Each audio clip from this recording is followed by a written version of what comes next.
মাধ্যমিক এবং উচ্চ মাধ্যমিকে যেসব ছাত্রছাত্রী তোমরা গ্রামার নিয়ে ভয় খাও, তোমাদের গ্রামারের মধ্যে একটি প্রশ্ন থাকে ভয়েস চেঞ্জ।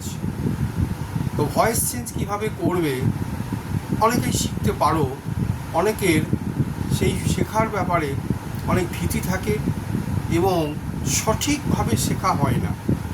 তো এই ভয়েস চেঞ্জ শেখার জন্য প্রাথমিক পর্যায়ে কী করতে হবে, প্রাথমিক কিছু সূত্র নিয়েও আমি এখন বলছি।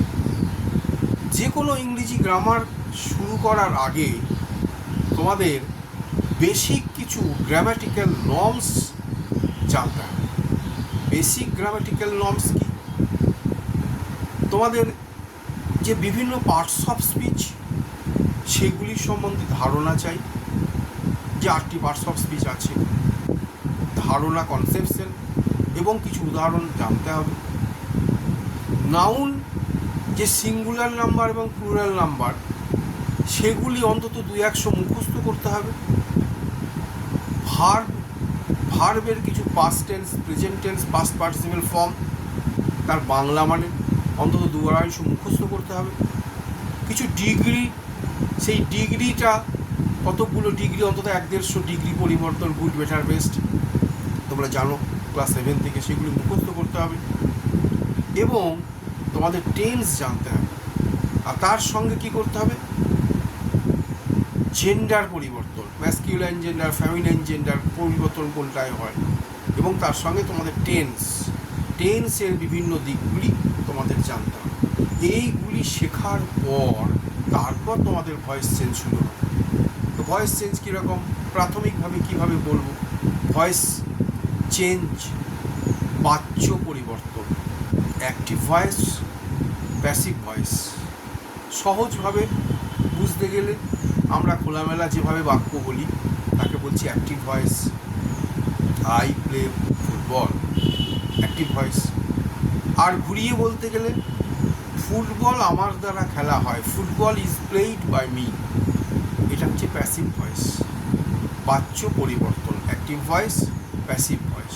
তোমাদের প্রশ্ন থাকবে কোনো একটা বাক্য অ্যাক্টিভ ভয়েসকে প্যাসিভ ভয়েস করতে হবে, কিংবা প্যাসিভ ভয়েস দেওয়া থাকবে সেটাকে অ্যাক্টিভ করতে হবে। তো সেই নিয়মগুলো, সূত্রগুলো, অনেক সূত্র আছে, ধীরে ধীরে ধাপে ধাপে জানতে হবে।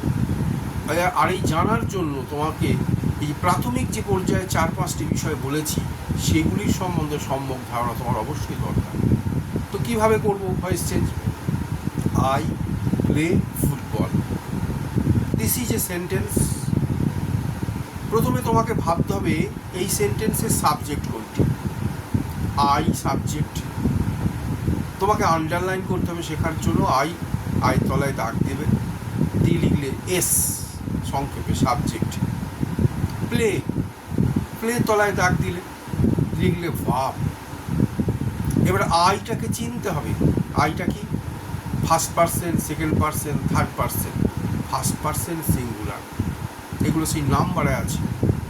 আর প্লে টেন্স শিখে এসছো, টেন্স না শিখলে পারবে না। এটা present simple, I subject, play verb, present simple, PRS।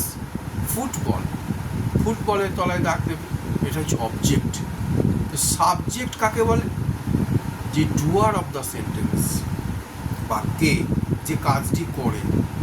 R object কাকে বলে? কর্ম। সাবজেক্ট কি করে, এটি যে শব্দ দিয়ে উত্তর পাই, আমি খেলি, আমি কি খেলি, এই যে কি খেলি মানে ফুটবল, এইটাই হচ্ছে অবজেক্ট চেনার সূত্র। সাবজেক্ট কি করে, যে শব্দের মাধ্যমে উত্তরটা পাবো তাকে বলা হয় কি, বা কাকেও অনেক সময় হয়। তো আই প্লে ফুটবল, ফুটবল হচ্ছে অবজেক্ট। তো এই বাক্যটা ঘুরিয়ে আমরা কীভাবে বলতে পারি? ফুটবল আমার দ্বারা খেলা হয়। তাহলে কি হলো? সাবজেক্টটা উল্টে গেল। তো সাবজেক্ট, ভার্ব, অবজেক্ট, আমরা প্রথম সেন্টেন্সে অ্যাক্টিভ ভয়েসে যেটা ছিল এটা ঘুরে কি এলো? প্লে ফুটবলটা প্রথমে এলো, ফুটবল এটা সাবজেক্ট হয়ে গেল। ফুটবলটা প্রথমে এসে তলায় দাগ দিলে সাবজেক্ট। এবার সূত্র, গ্রামার কি? What is grammar? A set of rules to follow. কেন হয় আমি এই চিন্তা আনবো না, এইটাই হয়, এটা চিন্তা এবং আমাকে মনে রাখতে হবে, যাকে বলে মুখস্থ করা। মুখস্থ অনেকে বলে মুখস্থ শক্তি, মুখস্থটা প্রয়োজন আছে। মুখস্থ মানে মনে রাখার ক্ষমতা, মেমোরাইজ, পাওয়ার, ক্যাপাসিটি টু মেমোরাইজ, মনে রাখার ক্ষমতা। আমাকে মনে রাখতে হবে প্রেজেন্ট সিম্পল ভাবটা আছে।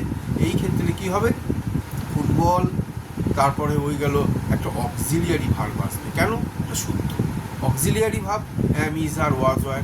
আমরা জানি ফুটবল ইজ, এরপর কি হবে সূত্র, ফুটবলের পর ইজ কেন হলো, আমরা ফুটবলটা থার্ড পার্সন সিঙ্গুলার নাম্বার, সেই নাম্বারে আমরা first person, second person, third person.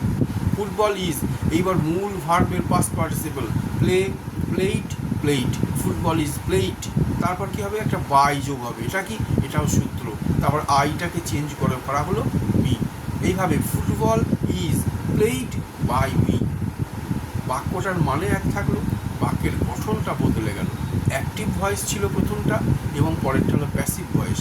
আবার ভাইস ভার্সাও হয়, প্যাসিভ ভয়েস দেওয়া থাকলে তোমাকে ঘুরিয়ে অ্যাক্টিভ ভয়েস করতে হবে। এইভাবে অনেক সূত্র আছে, ধীরে ধীরে ধীরে ধীরে একটি একটি করে সূত্র তোমাকে শিখতে হবে। এবং বেসিক নিয়মটা হচ্ছে সাবজেক্টটা অবজেক্ট হবে, অবজেক্ট সাবজেক্ট হবে, সাধারণত একটি বাই বসবে, মূল ভার্বের পাস্ট পার্টিসিপল হবে। তাহলে মূল ভার্বের পাস্ট পার্টিসিপল করতে গেলে আমাকে সেই ভার্বের পাস্ট পার্টিসিপল ফর্ম মুখস্থ রাখতে হবে, আমাদের বি ভার্ব জানতে হবে, আমাদের টেন্সের সম্বন্ধে কনসেপশন চাই।